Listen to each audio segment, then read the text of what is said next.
আমার নবী এই মুহূর্তের মধ্যে দাইকা বলে, মহিলারা গো, যারা আমার চাচি আম্মার লাশটারে তোমরা দোয়াইবা, এই মুহূর্তের মধ্যে দোয়ানোর আগে বড়ই পাতা গরম জলের পানিটা আমার কাছে নিয়ে আসো। ইয়া রাসূলুল্লাহ, নবী গো কেন? ওই বড়ই পাতা গরম জলের পানির ভিতরে আমি নবীর রহমতের হাতটা একটু লাগাইয়া দিমু, আমার নবীর হাত মুবারকের বরকত আছে কিনা না।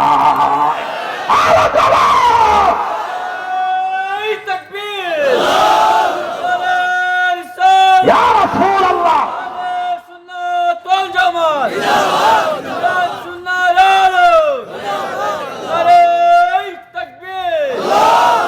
আমার নবীর হাত হলো হাত মুবারক, আমার নবীর প্রস্তাব মুবারক, আমার নবীর প্রস্তাব মুবারক ফান কইরা উম্মে আইমান জান্নাতবাসী হয়ে গেছে। আমার নবীর রক্ত মুবারক ফান কইরা একজন সাহাবী জান্নাতি হয়ে গেছে। তাইলে বুঝা গেল নবী আমার মত না, আমিও নবীর মত না। নবীর সম্মান বাড়াইছে কে? আলোচনা বল কে? তুমি বলো কেমনে নবী তোমার মত? দাবির মনোযোগ, নবীর সম্মান শুইনা নেন। এর যুবক, বড়ই পাতা গরম জলের পানি নিয়ে আসা হইল। আল্লাহর প্রিয় নবী রাহমাতাল লিল আলামিন বড়ই পাতা গরম জলের পানির মধ্যে নবীজির রহমতের হাত মুবারক এইভাবে দৌত কইরা দিলেন, যা আমার চাচি আম্মারে গোসল করাও। আর ওই দিক দিয়ে সাহাবায়ে কেরাম দেখতেছেন, আমার নবী একটু আড়ালে চলে গেলেন। আড়ালে গিয়ে আমার নবী কি করতেছেন? সাহাবায়ে কেরাম তাকায়া তাকায়া দেখতেছেন, নবীজির নিজের শরীর মুবারক তাইকা আল্লাহর নবীর নিজ হাত মুবারক দিয়ে জুব্বা মুবারকটা খুলতেছে। নবীজির জুব্বা মুবারকটা খুলতেছে। জুব্বা মুবারকটা খুইলা হারি আমার নবী তাইকে বলে, মহিলারা যারা তোমরা আমার চাচি আম্মার লাশটারে গোসল দেওয়াইবা, 5টা কাপড়ের টুকরা পরানোর আগে আমার চাচি আম্মার বডির মধ্যে আমি নবী রহমাতাল লিল আলামিনের এই জুব্বা মুবারকটা লাগায়া দিবা। জোরে জোরে কি সুবহানাল্লাহ বলা যাবে না? নবীজির এই জুব্বা মুবারকের দাম কম না বেশি? আরো জোরে। যেই জুব্বা মুবারক আলিয়া পাই নাই, যেই জুব্বা মুবারক আবু বকর পাই নাই, যেই জুব্বা মুবারক মা ফাতেমা পাই নাই, যেই জুব্বা মুবারক ওমর রাদিয়াল্লাহু তাআলা পাই নাই, পাইছে নবীর জন্য একজন পাগল, যার নাম ছিল ওয়েস করণী। চিল্লায়ে বলুন ঠিক কিনা বলো? একটাই মাত্র, দুইটাই কারণ। ওয়েস করণী রাহমাতুল্লাহ আলাইহি আমার নবীর প্রেমে ফানা বিমূঢ় হয়েছিল, ফানাতি রাসূলের তো দাওয়াতে চলে গিয়েছিল। ওয়াইস করণী রাহমাতুল্লাহ আলাইহিকে জিজ্ঞাসা করা হয়েছিল, আপনি তো নবীর যুগে আছেন, এরপরও কেন আপনি নবীর সঙ্গে দেখা করলেন না? এরপর কেন আপনি আমার নবীর চেহারা মুবারক সরাসরি দেখলেন না? ওয়াইস করণী রাহমাতুল্লাহ আলাইহি দাইকা বলতেছেন, দুটো কারণ। 1 নাম্বার কারণ হইল, আমি আল্লাহর ইবাদতে এমন বিভোর ছিলাম, নবীকে দেখার মতো, নবীর কাছে যাওয়ার মতো সময় সুযোগ আমার হয়ে ওঠে নাই। 2 নাম্বার মেইন কারণ হলো, আমার ঘরের মধ্যে বৃদ্ধ মা ছিল, মা দুই চোখে দেখতো না। অন্ধ মার সেবা করতে গিয়া, 3 বেলা খাওয়াইতে গিয়া আমি ওয়াইস করণী রাহমাতুল্লাহ আলাইহি আমার নবীর সঙ্গে সাক্ষাৎ করতে পারি না। আল্লাহু আকবার। আর তুমি আমি মা বাপরে বাদ দিই না বিয়া? কষ্ট হইতেছে? খারাপ লাগতেছে? শেষ করে দিলাম। ও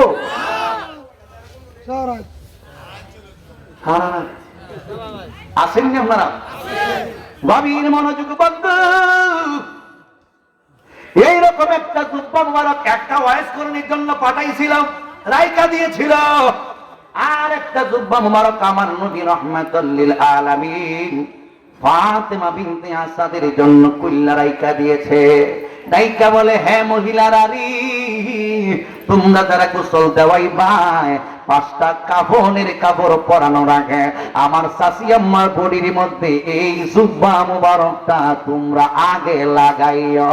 বোঝা গেল জুব্বা মুবারকের বরকত আলাদা। আরো জবান খুলে বলুন ইয়া রাসূলুল্লাহ। হে আমার বন্ধু, এক যুবক বারা ইন্দিমেন টাইমে আমার নবী রাহমাতাল লিল আলামিন এই কাজগুলো করলেন। ওই দিক দিয়ে আমার নবীর গোসল দেওয়া হইল। আমার নবী রাহমাতাল লিল আলামিনের কথা অনুযায়ী ফাতেমা বিনতে আসাদরে গোসল দেওয়া হইল। গোসল দেওয়াইয়া নবীজির জুব্বা মুবারকটা আগে পরানো হইল। নবীজির জুব্বা মুবারকটা পরাইয়া মহিলা হইলে 5টা কাপড়, পুরুষ হইলে 3টা কাপড়, 5টা কাপড় পরাইল। জুব্বা মুবারকটা আগে লাগাইয়া এরপরে 5টা কাপড় পরাইয়া এরপরে ওই যে প্রত্যেকটা মসজিদের বারান্দার মধ্যে একটা পালকি আছে। এই পালকি দিয়ে কিন্তু আপনার বিবিরে আনা হয় নাই, এই পালকি দিয়ে কিন্তু আপনার ছেলের বউরে নিয়ে আসা হয় নাই। ওই পালকির মধ্যে যদি ডাইকা বলি যুবক রে, এই পালকির মধ্যে একটা রাত ঘুমাইবানি। যুবকে কইব হুজুর না না, কেন তুমি ঘুমাইতা না? কয় আমার বড় ভয় লাগে, আমার বড় ভয় লাগে।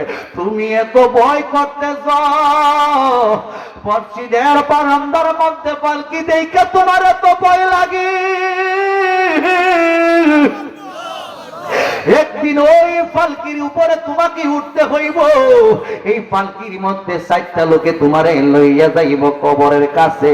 চিল্লায়া সকলে বলুন ঠিক না বেঠে? আরো জবান খুলে বলুন ঠিক না বেঠে? একদিন তোমারই নাম মসজিদে হবে লাল, একদিন আজিজের নাম মসজিদ হবে লাল। তৈরিতে কো, তৈরি রে কো, তৈরিতে কো মনি, তৈরি রে কো, কবরের মাল সামান একদিন সবার নাম মসজিদ হবে লাল। জোরে কি বলবেন না আল্লাহু আকবার? একদিন তোমাকে পরিয়ে কাফন, বন্ধু স্বজন করবে দাফন। হঠাৎ চলে যাবে আদরের ধন, প্রিয় বাবা মা বাসিয়ে নয়ন। তৈরিতে গো, তৈরি রে গো, সুন্নতি আমল ঈমান একদিন সবারই নাম মসজিদ হবে লাল। জোরে জোরে বলুন ঠিক না বেঠে? এই জন্য যুবক সবার মসজিদের বারান্দার মধ্যে পালকি রইয়া গেছে। যেই মাত্র তুমি আমি বিদায় হয়ে যাব, পালকিটারে দৌত কইরা লইয়া যাইব তোমাকে আমাকে শেষ বিদায় দিয়ে আসার জন্য। বন্ধুরে আমার ফাতেমা বিনতে আসাদরে শেষ গোসল করাইয়া বড়ই পাতা গরম জলের পানি দিয়ে গোসল করাইয়া নবীজির জুব্বা মুবারক পরাইয়া এই যুবক বারা সাদা মার্কিনের কাপড়টা পরাইছে রে বন্ধু।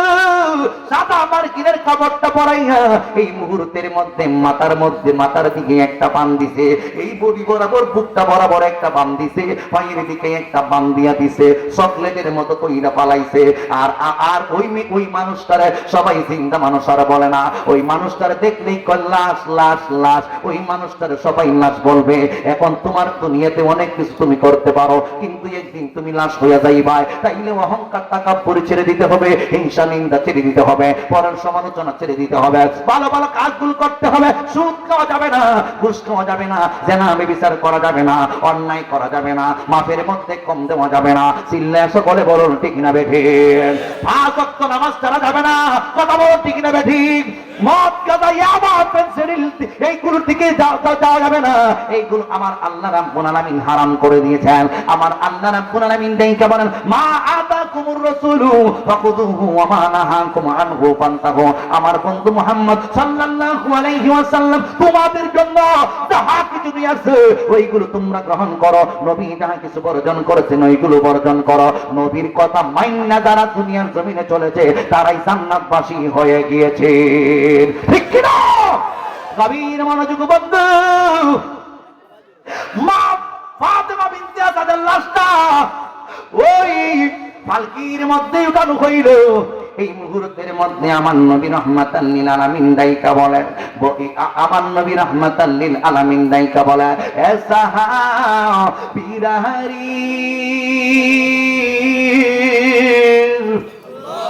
আমার চাচি আম্মার লাশটারে আমি আমার নিজের কাঁধের মধ্যে বহন করব। একটা কোনায় আগে আমার দাও, ডান কোনাটা আমার দাও। আমার নবী রাহমাতাল লিল আলামিন দাইকা বলে, আমার চাচি আম্মার লাশটারে আমি আমার নিজের কাঁধের মধ্যে বহন করব। দেখেন আমার নবী কেমন নবী। ও যুবকের দল, আমার নবীকে যেমন লালন পালন করেছেন ফাতেমা বিনতে আসাদ, ওই রকম প্রতিদান কিন্তু নবীর কাছ থেকে ফাতেমা বিনতে আসাদে পাইতাছে। কথা বলুন ঠিক না বেঠে? সুসন্তান তোমাদেরকে ডাইকে বলি, আমার আল্লাহ রাব্বুল আলামিন একটা দোয়া শিখাইয়া দিয়েছেন, রব্বির হামহুমা কামা রাব্বায়ানি সাগীরা। একটা দোয়া আল্লাহ রাব্বুল আলামিন শিখাইয়া দিয়েছে, মা বাবা তোমাকে যেরকম ভাবে লালন পালন করেছে, তুমিও মা বাবাকে শেষ বয়সে ওইভাবে লালন পালন করতে হবে। মা বাবাকে কবরের মধ্যে রাইখা তুমি মা বাবার কবরের পাশে দাঁড়াইয়া দাঁড়াইয়া এই দোয়াটা পড়বা, রব্বির হামহুমা কামা রাব্বায়ানি সাগীরা। কারণ মা বাবা তোমারে করছে, এই জন্য তুমি মা বাবারে করতে হবে। আমার নবী চাচি আম্মা হওয়া সত্ত্বেও আমার নবী মা বাবার চাইতে আরো বেশি সম্মান করেছেন চাচি আম্মাকে। এবার ডাইকা বলে, হে দুনিয়ার মানুষ, আমার নবী ডাইকা কই আমার চাচি আম্মার লাশটারে আমি কাঁধে বহন করব। আল্লাহর নবী রাহমাতাল লিল আলামিন প্রথম কোনাডা লইলেন নবীজির ডান কাঁধের মধ্যে লইয়া আমার নবী 10টা কদম সামনে হাইটা গেল। এরপরে আবার লাশটা লামানো হইল। এরপরে আমার নবী আরেকটা কোনা দিয়ে ধরলেন, আরেকটা কোনার মধ্যে ওই আরেকটা লাশের আরেকটা কোনার কাটিয়ার আরেকটা কোনার মধ্যে লাশটা বহন করলেন। আরো 10 কদম গেলেন, 10 কদম গিয়া এরপরে লাশটারে লামাইছে। এইভাবে 20 কদম চলে গেলেন। 20 কদমে 10 কদম, 10 কদম 20 কদম, 2 কোনা শেষ হইল। এবার আমার নবী কই আমি 4 কোনার মধ্যে আমার আম্মা জান ফাতেমা বিনতে আসাদের লাশটারে আমি লাগাইব। এরপরে আরো 10 কদম যাওয়ার পরে আল্লাহর প্রিয় নবী রাহমাতাল লিল আলামিন আরেকটা কোনা বহন করলেন, 10 কদম গিয়ে আবার লামাইলেন। এরপরে আরেকটা কোনা বহন করলেন, আবার 10 কদম গিয়ে লামাইলেন। এরপরে সাহাবায়ে কেরাম ফাতেমা বিনতে আসাদের লাশটার কবরের মধ্যে এইভাবে লইয়া যাইতেছেন। এইভাবে 10 কদম 10 কদম 10 কদম 10 কদম লাশটার নিয়ে যাওয়া হইল আমার নবীর সুন্নাত। এইভাবে উঠা নামা করা হইল আমার নবীর সুন্নাত। কথা কোন ঠিক নেবে? এ যুবক, আমার নবীর ফাতেমা বিনতে আসাদের লাশটার নিজের কাঁধের মধ্যে বহন কইরা আল্লাহর প্রিয় নবী রাহমাতাল লিল আলামিন জানাজার নামাজ আদায় করলেন। জানাজার নামাজ আদায় কইরা আমার নবী রাহমাতাল লিল আলামিন দাইকা বলে, সাহাবীরা আমার চাচি আম্মার লাশটারে আগে কবরের মধ্যে নামায়ো না, আমি নবী আগে নিজে নামবো কবরে। আমার নবী লাশটারে এক জায়গার মধ্যে রাইখা যেই কবরে ফাতেমা বিনতে আসাদ ঘুমাইব, ওই কবরে আমার নবী কই নিজের বডি মুবারকটাই আমি আগে রাখবো। আমার চাচি আম্মার যেন কষ্ট না হয়, আমার চাচি আম্মার যেন কোনো আযাব না হয়। তাইলে বোঝা গেল যুবক ভাইরা, আমার নবীর চাচি আম্মার লাশটারে রাখবার আগে আমার নবী রাহমাতাল লিল আলামিন আগে ওই কবরের মধ্যে শুয়াইয়া নবীজির বডি মুবারকের বরকতে ওই কবরের আযাবগুলো সব বন্ধ হইয়া দিব। আল্লাহু আকবার। এ আমার যুবক, এ মুরব্বি বাবাজিরা গো, লাশটারে একদিকে রাইখা আল্লাহর প্রিয় নবী রাহমাতাল লিল আলামিন আগে ওই কবরের মধ্যে এইভাবে ঘুমাইলেন। আমার নবী এইভাবে ফাতেমা বিনতে আসাদ রে শুয়াইবার আগে আমার নবী আগে লম্বা হইয়া শুইছে। আমার নবী আগে লম্বা হইয়া শুইছে, অল বডিটা ফাতেমা বিনতে আসাদের কবরের মধ্যে লাগাইয়া দিছে। এরপরে আমার নবী কবর থেকে উইঠা এবার বিসমিল্লাহি ওয়া আলা মিল্লাতি রাসূলিল্লাহ আমার নবীর নামের উপর লাশটারে রাইখা সব সাহাবায়ে কেরাম গোল। এরপরে মাটি চাপা দিয়া সবাই চইলা গেল। নবী কিন্তু যায় না, নবী দাঁড়াইয়া রইছে আল্লাহর কাছে দোয়া করে, মালিক ও আমার আল্লাহ, আমার ফাতেমা বিনতে আসাদের কবরের মধ্যে তুমি কোনো কষ্ট দিও না। ও মাটি আমার ফাতেমা বিনতে আসাদের সঙ্গে ভালো ব্যবহার কইরো। সবাই চইলা গেছে, কিন্তু আমার নবী কবরের অবস্থা দেখে কি দেখে না। সবাই যখন চইলা গেল যুবক এমন বিবাবাজিরা গো ইন্দিমিন টাইমে আমার নবী রাহমাতাল লিল আলামিন দোয়া কইরা এরপরে সাহাবায়ে কেরাম গণের কাছে গেলেন আমার নবীর সাহাবীরা ডাইকা বলে নবী গো বুঝে আসে না কি বুঝে আসতো কই আপনি আপনার চাচি আম্মার জন্য কেন এত পাগল কই কি হইছে রে সাহাবীরা কই আপনি নবী নিজের শরীর মোবারক তাইকা জুব্বা মোবারক করলেন আপনি নবী আবার ফাতেমা বিনতে আসাদের শরীরের মধ্যে জুব্বাটা লাগাইতে বললেন জুব্বা লাগাইলো বড়ি পাতা গরম জলের মধ্যে কেন আপনি নবীর ডান হাত মোবারক ভিজাইলেন এরপরে আপনি নবী কেন নিজের কাঁধের মধ্যে লাশটারে বহন করলেন আপনি না করলেও তো পারতেন এরপরে আমার নবী রাহমাতাল লিল আলামিনকে নাইকা বলে ইয়া রাসূলুল্লাহ এইরকম বিরাট তো আর দেখি নাই আপনার চাচি আপনার লাশটারে কবরের মধ্যে শোয়ানোর আগে আপনি কেন আগে ওই কবরের মধ্যে নিজের বডি মুবারক রাখলেন কেন আপনি নবীর জিসিম মুবারক রাখলেন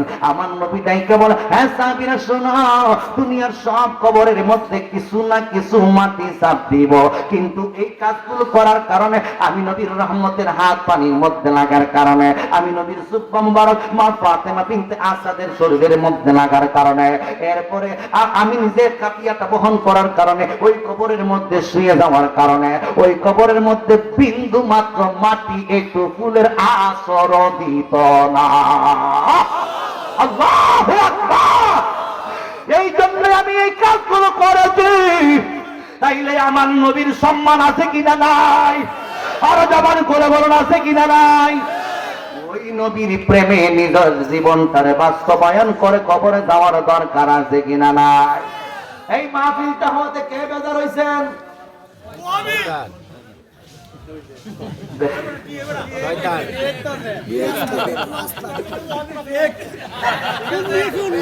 ও মা বেজার হইছে ইবলিস বাক পারে কথা কম না কেনে আছে কিনা না হয় কইেন না বেজার হইছে কেডা ইবলিস বাক পারে খুশি হইছে কেডা ইমানদার মুসলমান কথা কোন ঠিক নেবে কি তাইলে এই মাহফিলটা হতে কে কে খুশি হইছেন হাত তুলে দেখান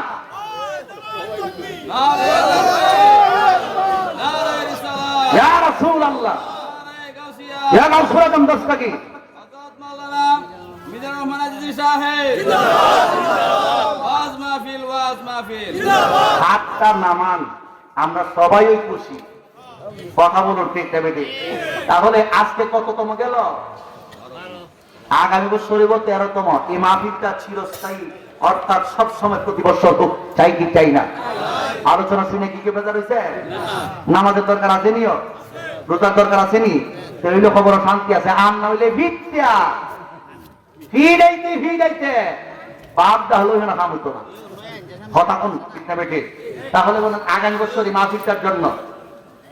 এই মাহফিলটার জন্য